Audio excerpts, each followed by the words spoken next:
dos assuntos mais polêmicos, talvez, que a igreja cristã enfrenta é com relação aos dízimos e ofertas. Quem instituiu o dízimo? Por que ele é necessário? Como deve ser feito e como deve ser encarado? Mas o que a Bíblia diz sobre este assunto? Dízimo e ofertas, que são instituições divinas. Vamos estudar com o Dr. Mauro Braga.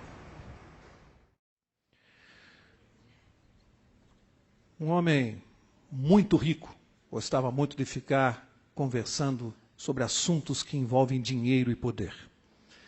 Existe muita gente assim. Sempre que ele conversava, o assunto era dinheiro, negócios. Isso se tornou muito conhecido, perto de onde ele morava, até que um dia ele foi visitado por um pastor.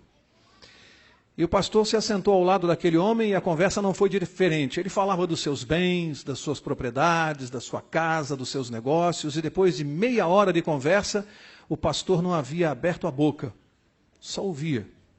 E chegou uma hora que aquele homem se tocou e disse: "Poxa, pastor, estou aqui falando sozinho, o senhor só está ouvindo, o senhor não diz nada, o senhor não tem nada para dizer a respeito?"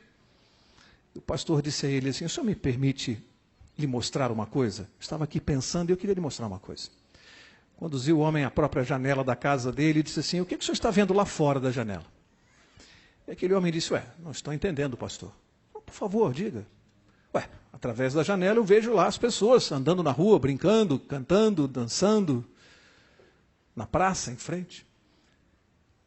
E ficou olhando para o pastor sem entender a pergunta, e o pastor disse assim: "O senhor tem aí algum espelho na sua casa?" E o homem, sem entender, disse: "Tenho, mas eu não estou entendendo o senhor. Por favor, tem algum espelho?" Conduziu o pastor até o espelho, o pastor parou diante dele e disse assim para o homem: "O que o senhor está vendo aí no espelho?" E o homem disse ao pastor: "Pastor, o senhor está muito estranho, não estou entendendo a sua pergunta. Onde o senhor quer chegar?" E ele disse: "Por favor, o que o senhor vê quando o senhor olha no espelho?" Ele disse: "Pastor, obviamente que eu me vejo no espelho." E o pastor disse: "Olha que coisa interessante que eu quero mostrar para o senhor. O senhor sabe que o espelho também é feito de vidro, tanto quanto a janela. Mas é interessante que quando o senhor olha pela janela, através da janela, o senhor vê as outras pessoas. E o espelho nada mais é do que um vidro sobre o qual foi aplicada uma fina camada de prata para refletir. Interessante o senhor ver. Quando o senhor olha através do vidro, o senhor vê as outras pessoas. Bastou colocar a prata no meio e o senhor só consegue ver a si mesmo."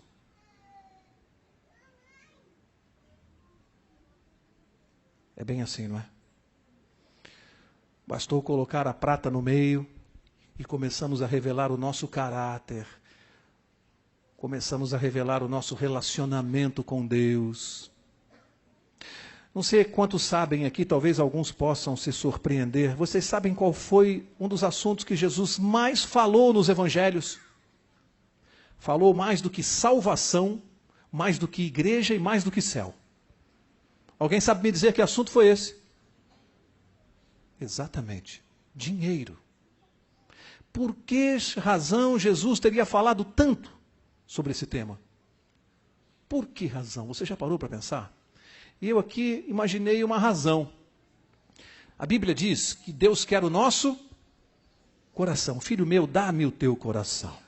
E Jesus sabia e sabe que entre o nosso coração e Deus existe uma coisa que às vezes atrapalha, que fica bem aqui na frente do coração. Às vezes isso aqui se interpõe entre nós e Deus. A carteira, o dinheiro. Jesus sabe disso. Talvez ele tenha falado tanto desse assunto para poder remover essa barreira. E toda vez que se fala desse assunto, as pessoas que não conhecem as Escrituras se equivocam e pensam que nós estamos falando de dinheiro e que Jesus falava de dinheiro. Mas o assunto não é dinheiro. E é isso que nós vamos falar aqui esta manhã. O assunto não é dinheiro. E eu vou começar esse estudo com uma pergunta. Uma pergunta. Dízimo é uma questão de salvação? Sim ou não? Estou vendo muito pouca gente dizendo que sim. E isso confirma uma realidade. Porque muito pouca gente é fiel nos dízimos. Confirma a realidade. Pouca gente pensa que dízimo é uma questão de salvação.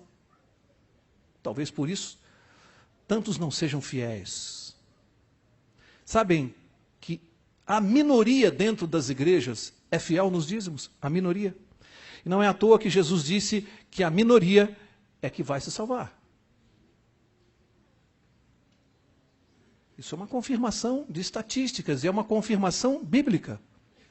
Portanto, esta manhã nós estamos falando de um assunto de salvação. Um assunto muito importante. E é isso que nós vamos mostrar pela palavra de Deus. Se é ou não é. Ou se eu simplesmente estou daqui da frente disparando aí pensamentos pessoais. Vamos ver se é uma questão de salvação. Olha só, abra sua Bíblia em Malaquias capítulo 3. E vamos ver se de fato é uma questão de salvação ou não. Malaquias capítulo 3, eu vou ler o que está registrado no verso 8. Malaquias 3:8. Acompanhe comigo. E diz assim: roubará o homem a Deus?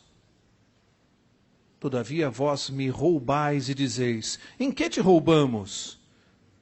No quê? Nos dízimos? Parou por aí? E nas ofertas. Agora eu vou fazer uma segunda pergunta aqui. Por que razão Deus usou a expressão roubo? Deus usou o verbo roubar, muito pesado. Imagina se um de nós aqui, o pastor da igreja ou um ancião, viesse aqui à frente, sem ler isso nas escrituras e dissesse que a não devolução de dízimo é roubo. Imagina, hein? Quanta crítica. Mas é a palavra de Deus. Deus chama este ato de roubo. É questão de salvação ou não? Alguém que está roubando a Deus pode se salvar? Não roubar é um dos mandamentos. Imagine roubar a Deus. É ou não questão de salvação o assunto? Deus disse: em que me roubais? Por que me roubais? E veio a resposta, ou a nova pergunta: em que te roubamos, Senhor? E veio a resposta: nos dízimos e nas ofertas. Portanto, Deus considera roubo. E isso é algo extremamente preocupante e sério para nós. Porque se Deus considera roubo, a igreja deve ou não advertir os cristãos a esse respeito? É função da igreja, sim ou não? E por que tem tanta gente que não gosta deste assunto? Porque algumas pessoas viram a cara quando se vem aqui à frente falar desse assunto espiritual. Não é material, porque questão de salvação não é questão material. Questão de salvação é matéria espiritual. E por que tem gente que vira o rosto? Por que tem gente que não gosta?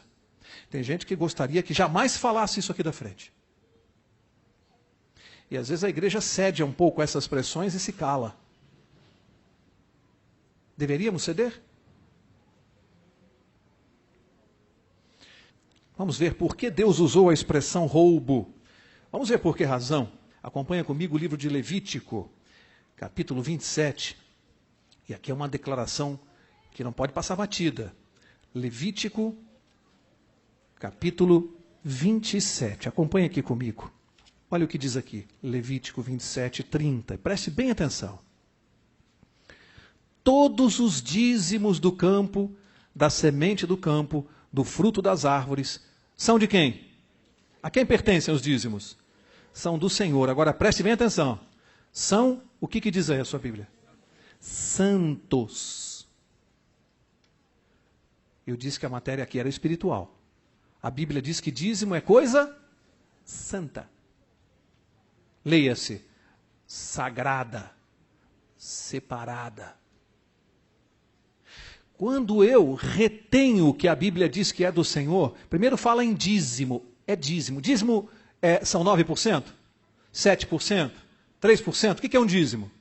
10ª parte. Portanto, esse número aqui não é negociável. Não é negociável. Olha, é o seguinte, eu vou devolver aqui então 8% de dízimo. Já está muito bom. Descontando imposto de renda. É isso que a Bíblia está falando? Dízimo é a 10ª parte. E depois diz que isso é coisa sagrada, santa. Significa que, além de ser infiel, quando eu retenho, além de estar roubando a Deus, veja a gravidade, estar roubando, além de tudo isso, eu estou profanando coisa santa. É pouco o que nós estamos falando aqui essa manhã? Olha, irmãos, eu tremeria só em pensar em profanar alguma coisa sagrada. Eu tremeria. Se alguém aspira ao céu e não tem medo de profanar o que é sagrado, a Bíblia chama o dízimo de coisa santa. Estamos nós aqui falando de dinheiro essa manhã? O assunto aqui é material? Profanação é assunto material? Roubar é assunto material? Essa pessoa tem problema espiritual. Sério. Grave. O que o dízimo simboliza? Vamos ver? Um ato de adoração a Deus. É um ato de adoração. Quando nós chegamos aqui a este lugar, preenchemos o nosso envelope e colocamos ali o nosso dízimo sagrado, que estamos devolvendo, porque ninguém está dando o dízimo. Você dá o que é seu. O que é do outro, você devolve. Eu não estou dando o dízimo, eu estou devolvendo o que não me pertence. Quando eu faço isso, é um ato de genuína adoração. Por mais que as pessoas aí fora que olhem isso e não tenham a luz do Evangelho, não conhecem, possam imaginar que haja negócio por trás disso. O que há, sim, em muitos casos, é exploração da coisa sagrada. Isso é outra coisa. Não tem nada a ver com o que está aqui. Esses vão responder. Esses vão responder. Quem deturpa ou explora as coisas de Deus, ou faz mau uso, principalmente aqueles que têm a responsabilidade de cuidar disso, aí é outro problema, não é nosso. Esse assunto é com Deus. Isso não justifica. Eu não estou isento de cumprir a minha parte, sob a alegação de que, porque vão fazer mau uso, porque vão fazer isso, aquilo, isso não é um problema meu, isso é um problema de Deus. Deus está dizendo assim, devolva o seu dízimo. Sabe por quê? Porque, Mauro, eu vou te abençoar. Isso não tem nada a ver com o problema dos outros. A bênção é para você. Cumpra a sua parte. Faça a sua parte. O problema dos outros é dos outros, não é seu. Dízimo, além de ser um ato de adoração, é o reconhecimento da soberania de Deus na minha vida. Dizimista fiel está testemunhando. Eu estou dando um testemunho de que eu sou cristão e que Deus é soberano na minha vida. E eu devolvo a 10ª parte como testemunho disso. Soberania, império de Deus na minha vida, no meu coração. Um testemunho fortíssimo. Porque há muitos casos de fidelidade, muitos, de pessoas que passam extrema dificuldade. Eu conheço alguns. Não lhes falta o pão. Não lhes falta o que necessitam para viver. Vivem com dificuldade. Mas são fiéis. Esse testemunho é poderoso, muito poderoso, aos olhos dos inimigos de Deus. Qual é a finalidade do dízimo? 1 Coríntios capítulo 9. Vamos ver juntos a finalidade do dízimo, porque a Bíblia, ela esclarece tudo isso. Ela não deixa esse assunto sem resposta. 1 Coríntios 9, 13, diz assim: não sabeis vós que os que administram o que é sagrado, percebem? Olha como repete. Os que administram, olha a expressão, o que é sagrado, está falando do dízimo, comem do que é do templo. E que os que de contínuo servem ao altar, participam do altar, para que serve o dízimo? Aqueles que se dedicam integralmente à pregação do Evangelho devem viver do quê? Do Evangelho. Finalidade do dízimo, manter o pagamento daqueles que se dedicam exclusivamente à pregação do Evangelho, devem viver do que é do templo. Dízimo é para pagar salário de pastores e manter a pregação do Evangelho. Há uma finalidade, não pode ser desvirtuada. Então eu faço uma pergunta, já que a Bíblia estabeleceu a finalidade, eu posso, por exemplo, se fosse o caso, eu poderia pegar aqui os envelopes de dízimos dos membros dessa igreja e usar esses dízimos, por exemplo, para pagar o ar-condicionado? Posso? Posso pagar a luz desta igreja, a conta de telefone, com dízimos? Posso? Não, a Bíblia não me autoriza a fazer isso. Dízimo é para pagamento do salário dos pastores e manutenção da pregação do Evangelho. E aí então, vem outra pergunta, talvez algum visitante, mas se vocês não podem usar os dízimos para manter esta igreja, como esta igreja é mantida? Qual é o plano de Deus? Com as Ofertas. Esse é o plano de Deus. Dízimo é uma coisa. Dízimo é 10% do que eu ganho, ponto final. E não se discute. Oferta não. Na oferta eu começo a dar do que eu. Porque no dízimo, por enquanto, só estou devolvendo o que é de Deus. Na oferta, Deus pegou os 100% que Ele me deu, e disse assim: Mauro, é o seguinte, eu só quero de volta 10% para manter a pregação do Evangelho, Mauro. Não porque eu precise. As coisas aqui no céu andam muito bem financeiramente, eu não preciso de dinheiro. Mas o Evangelho aí na terra precisa, o meu plano é que você devolva o dízimo. Agora, eu tenho um outro plano, Mauro, para manter as igrejas vocês têm que ofertar. Então, os 90% que agora eu estou deixando com você para administrar, deles, de acordo com o teu coração, ajude com uma oferta sua para a manutenção da igreja. Aí eu começo a tirar do meu bolso. Por enquanto eu só estou devolvendo o que não me pertence. Agora sim, eu começo a dar do que é meu. Nas ofertas. Então, o que simboliza a oferta? Primeiro, ela é uma contribuição espontânea. Quanto eu quiser, quanto eu achar que devo dar, quanto o meu coração indicar. O que mais? Enquanto o dízimo é um ato de adoração, a oferta é um ato de gratidão. Sou grato a Deus pelas bênçãos que eu recebi. Então eu vou demonstrar a minha gratidão ofertando. Significa que se chegar no final do mês e eu não der nenhuma oferta na igreja, nenhuma, em outras palavras, eu estou dizendo a Deus o seguinte: Senhor, esse mês o Senhor não me abençoou em nada. Não tenho nada a agradecer ao Senhor. Nada. A minha vida, o ar que eu respiro, tudo isso aqui, eu já nem agradeço mais ao Senhor. Não tenho nada a lhe agradecer. É isso que eu estou dizendo para Deus. Porque a oferta é um ato de gratidão. Se a minha oferta é zero, eu não tenho nada a agradecer. Eu estou dizendo para Deus: o Senhor fica muito bem aí no céu e eu aqui na terra, o Senhor cuida do céu e eu cuido da minha vida aqui. É triste, mas é isso.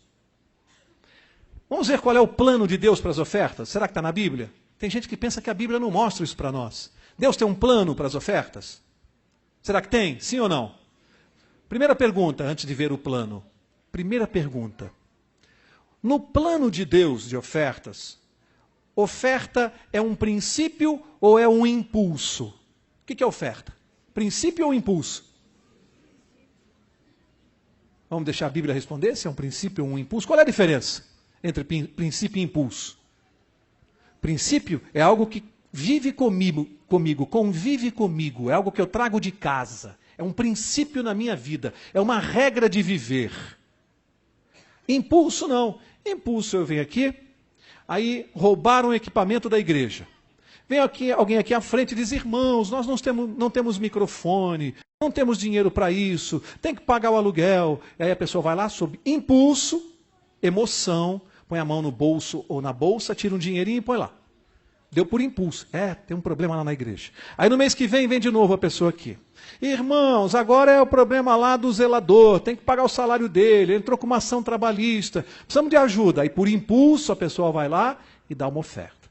Aí chega no mês seguinte: irmãos, agora é o seguinte, os desbravadores vão fazer aí um trabalho, uma viagem, e precisa de dinheiro, e fica toda vez alguém vindo aqui na frente nesse cansativo apelo, porque não é um princípio, é um impulso das pessoas. Você tem que motivar. Então fica um concurso. Aquele que tiver melhor lábia, tiver melhor poder de convencimento, vem aqui à frente e faz o apelo. Então lá atrás fica assim: peraí, vai você, que você vai lá e faz um apelo legal. A igreja, quando você apela, ela atende. Esse é o plano de Deus. Que vem aqui à frente alguém que tenha maior mise-en-scène, melhor jogo de cintura. Esse é o plano de Deus, ficar na dependência de alguém que saiba fazer a igreja chorar.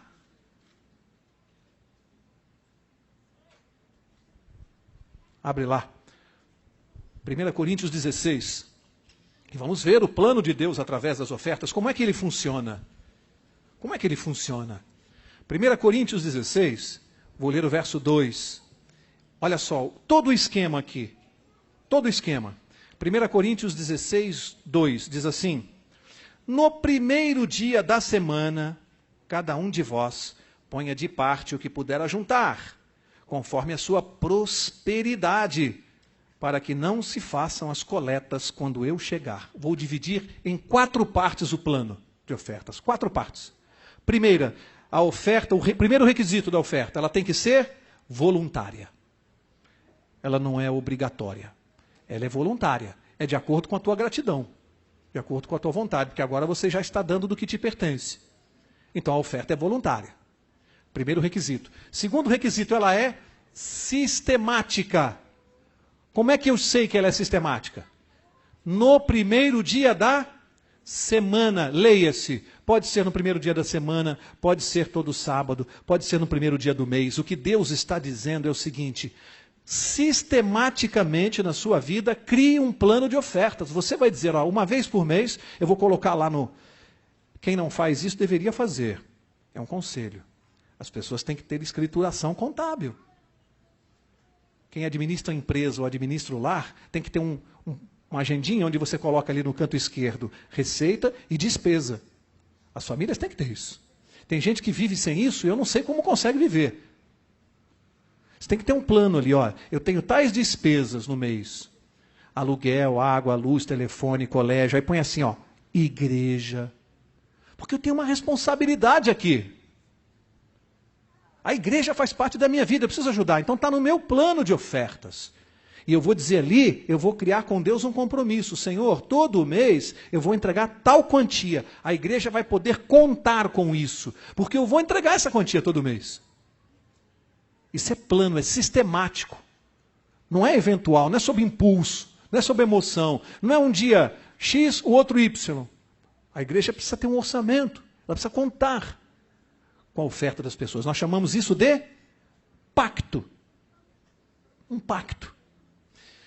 Primeiro requisito, ela é voluntária. Segundo requisito, ela é sistemática. Terceiro requisito, ela é proporcional. Porque aqui disse, conforme a sua prosperidade. O que significa isso? Eu estou ofertando para a igreja. Todo mês eu lanço lá, junto com a conta de luz, de telefone, o valor que eu estou ofertando. Mas esse mês eu recebi um aumento de salário. Esse mês eu fechei um negócio diferente, ganhei mais dinheiro. Além do meu dízimo, o que eu posso fazer como gratidão? Opa, eu vou agradecer a Deus e vou dar uma oferta maior.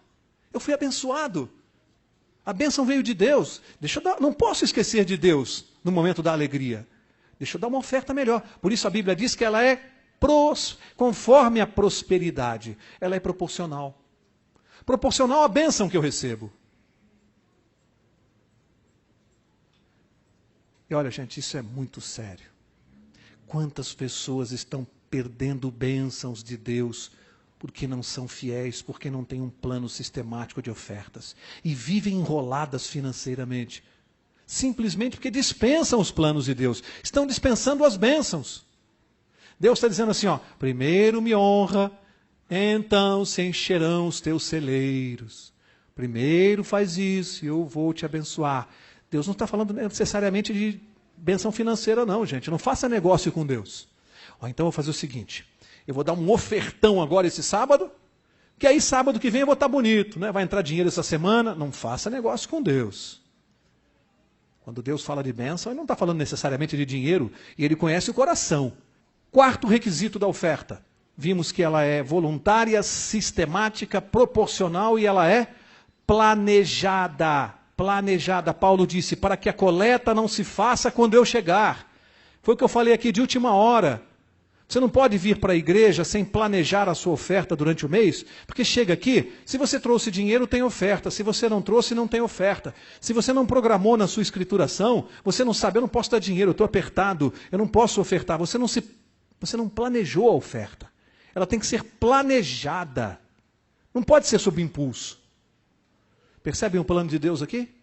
Voluntária, sistemática, proporcional, planejada. Faça isso na sua vida. Eu desafio aqui com a autoridade da palavra de Deus.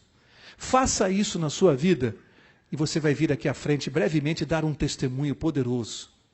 Eu não conheço cristãos fiéis que digam assim, me arrependi de ser fiel a Deus nos dízimos. Alguém já ouviu esse testemunho? Eu tenho 10 anos como adventista, nunca ouvi esse testemunho. Nunca ouvi alguém dizer, me arrependi de ser fiel. Nunca ouvi. Porque Deus é fiel. Ele disse, faça e depois venha. Uma pergunta aqui. Uma pergunta. Já que nós estamos falando de cuidar da igreja. Quem sustenta a igreja? Os ricos ou os pobres? Quem sustenta? Quem sustenta? Não é todos, não. A resposta correta não é essa. Porque isso não confere com a verdade. Se todos sustentassem essa igreja, nós estaríamos aqui, nossa, mas já tínhamos comprado o prédio. A resposta não confere. A resposta não confere. Quem sustenta a igreja? Ricos ou pobres? Os cristãos fiéis.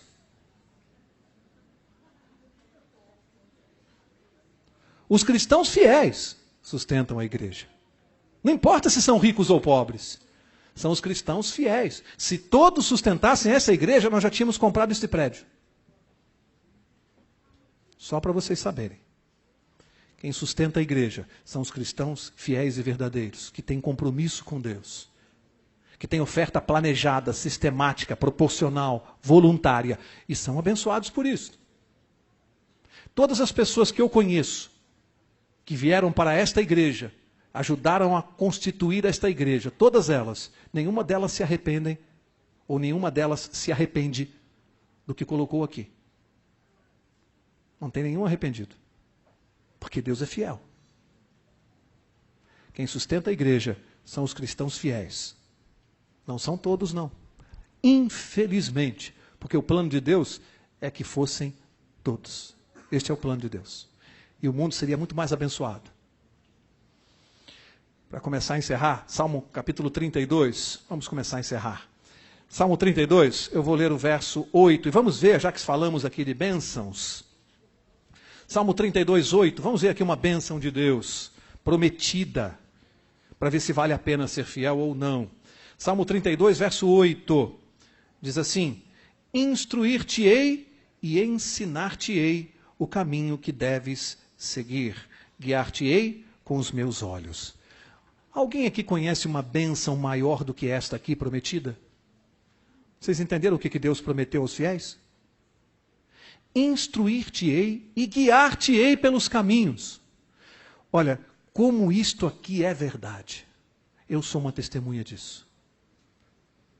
Quantas vezes na minha vida, nesses últimos anos, decisões sérias e importantes, quer seja no campo profissional, quer seja no campo pessoal, recentemente mesmo tive que tomar uma decisão muito séria. Quantas vezes na minha vida eu precisei da instrução de Deus qual o caminho que eu devo seguir?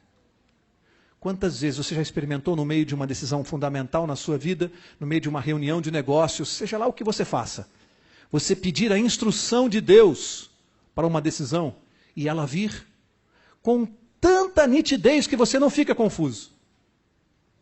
E é isso que Deus está prometendo como bênção. Ele não está falando necessariamente de dinheiro. Ele está dizendo, eu vou te guiar pelos caminhos. Seja fiel e eu vou te guiar. Quantas vezes talvez eu estava no meu carro me dirigindo para alguma reunião e Deus me instruiu assim, o trânsito está ruim aqui, vai por aquela rua, e eu escapei de um assalto ou de um sequestro. Quantas vezes Deus me instruiu pelo caminho? Isso é bênção ou não? É uma promessa. Você está em Salmo 32, olha o Salmo 37, verso 25. Olha outra bênção aqui. E como isso aqui é verdade. Diz assim, fui moço e agora sou velho. Contudo, nunca vi desamparado o justo, nem a sua descendência a mendigar o pão. Você viu a extensão dessa bênção aqui? A extensão. Primeiro diz, nunca vi o justo a mendigar o pão. O que eu aprendo aqui? Deus pode não dar o que eu desejo, o que eu quero, o que eu almejo. Ele não prometeu isso aqui. Ele prometeu dar o que eu preciso. É muito diferente. Eu posso estar orando há um tempão e pedindo a Deus coisas que eu quero, que eu desejo, que eu sonho. E Deus pode não responder a minha oração, porque Ele pode dizer lá do céu, Mauro, isso você não precisa para se salvar. Esse é o ponto. Se eu conceder o que você está pedindo, você vai perder a sua salvação. Você vai se desviar. Como eu quero te salvar, eu vou negar o seu pedido. Nós, como crianças, batemos o pé, batemos a porta, nos jogamos na cama, gritamos, choramos, né? Fazemos manha, somos mal criados. E Deus fica olhando lá de cima e diz assim: meu filho, eu quero te salvar. Não vou fazer isso não. Já viu uma criança pedindo sorvete com dor de garganta e com 38 de febre? Meu filho pedia, o Paulinho. Ele pedia, chorava. Está ele sentado ali, ó. Eu, como pai, posso dar o sorvete com um garoto com 38 de febre? Naquele dia eu acho que ele achava que eu era o pior pai do mundo. Mas hoje ele tem entendimento. E quantas vezes Deus diz para nós assim: esse sorvete que você está me pedindo, esse eu não vou dar, não. Deus nos dá, guarda isso, meu irmão. Ele dá o que nós precisamos, não o que nós pedimos necessariamente. Aqui diz que nunca viu um justo mendigar o pão, e a sua descendência também é abençoada. Você já viu bênção maior que essa, atingir ao justo e a sua descendência? É.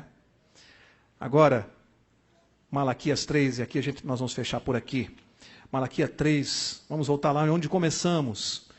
Malaquias capítulo 3, lá onde nós começamos. Agora eu preciso mostrar o resto da conversa aqui. Falamos de bênção, né? Mas vamos ver o outro lado. Malaquias 3, vou ler de novo o verso 8, né? Primeiro verso que nós lemos aqui. Diz assim: roubará o homem a Deus? Todavia, vós me roubais e dizeis: em que te roubamos? Nos dízimos e nas ofertas alçadas. Olha o verso 9. Com maldição sois amaldiçoados, porque me roubais, vós, a nação toda. O que acontece com quem rouba a Deus? É grave isso aqui ou não? Você gostaria de ouvir de Deus dizendo assim: você é infiel e é amaldiçoado? Gostaria? Está escrito aqui. Olha o verso 10. E aqui vem o desafio de Deus, né? No verso 10, Deus lança um desafio. Ele diz assim: trazei todos os dízimos à casa do tesouro, para que haja mantimento na minha casa. E depois fazei prova de mim, diz o Senhor dos Exércitos, se eu não vos abrir as janelas do céu e não derramar sobre vós. Olha essa expressão, eu gosto muito. Uma bênção tal que dela vos advenha a maior abastança. Isso é um desafio, gente. Deus está nos desafiando.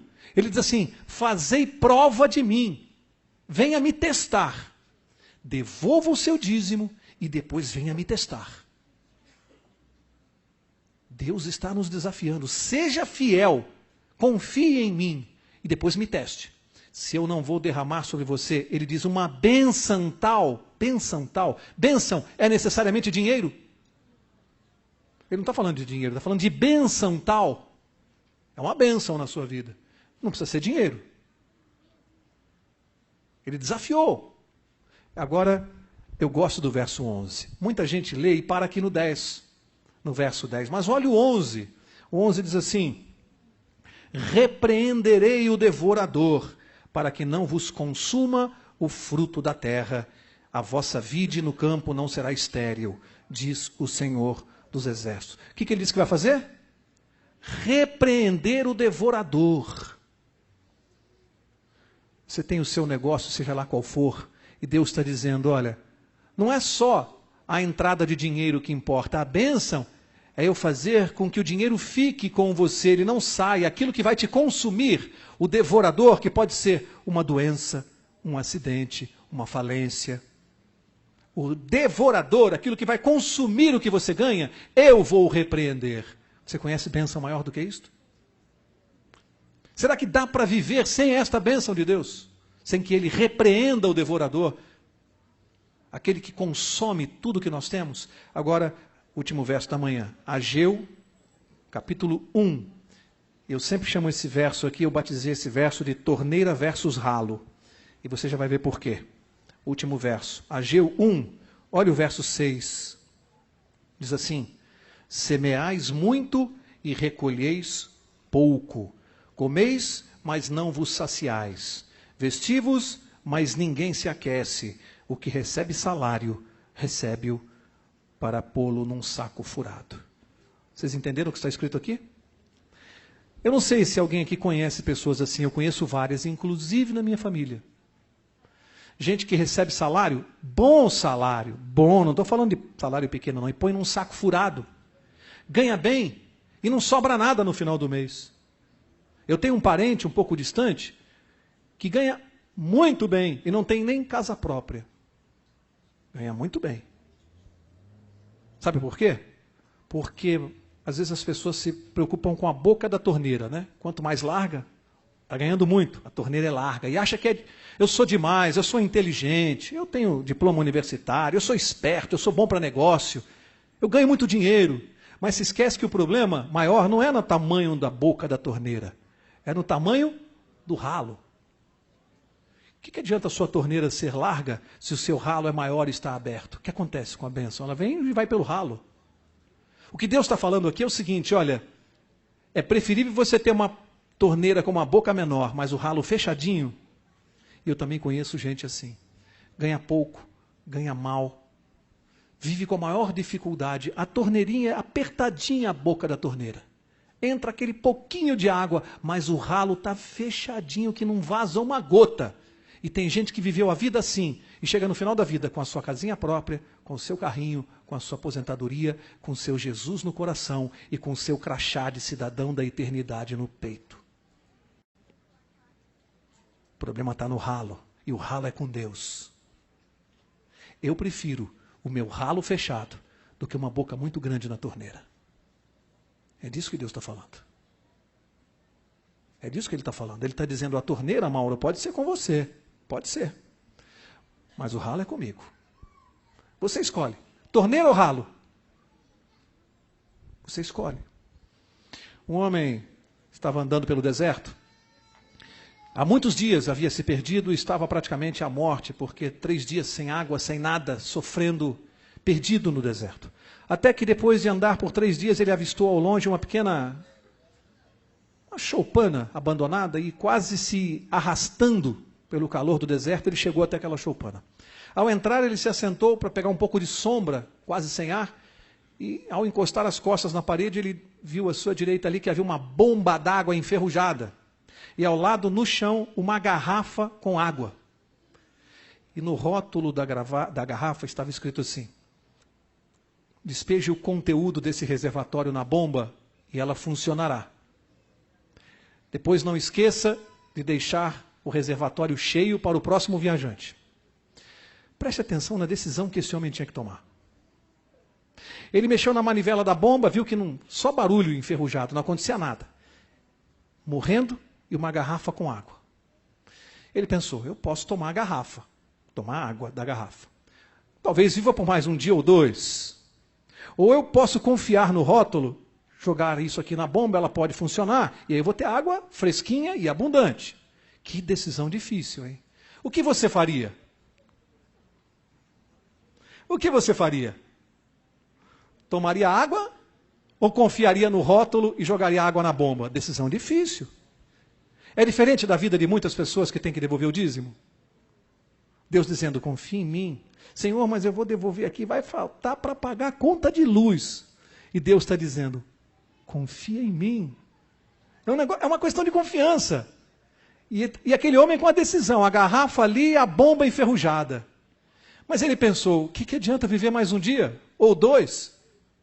O que vai resolver minha vida? É melhor eu confiar e ter a bomba funcionando. E não conversou, despejou a água na bomba e começou. E aí arranhava um barulho estranho, aí um fiozinho d'água assim na terra, um pouquinho mais, e aí começou a jorrar água. E foi jorrando água, e ele tomou garrafas e mais garrafas, água fresquinha, e ao tomar ele se lembrou do rótulo, né? Encha o reservatório para o próximo viajante. Ele fez aquilo, encheu, quando ele ia deixar a garrafa ali, ele teve uma ideia. Falou, eu vou acrescentar mais uma coisa nesse rótulo. Ele escreveu assim, creia que funciona. Deus está dizendo assim, creia que funciona. E aí, daí para frente, meu amigo e meu irmão querido, daí para frente é uma questão de fé. E fé não é para qualquer um. Fé é para cidadão do céu, não é para qualquer um. Daí para frente, Deus está dizendo assim, vem fazer prova de mim. Que Deus te abençoe, que Deus te ajude, que o Espírito Santo te ilumine e você possa planejar a sua vida espiritual com Deus, participando do plano de Deus. Esse é o meu desejo e a minha oração. Se você ainda tem dúvidas sobre esse assunto, escreva para o e-mail que aparece no seu vídeo. E até a próxima!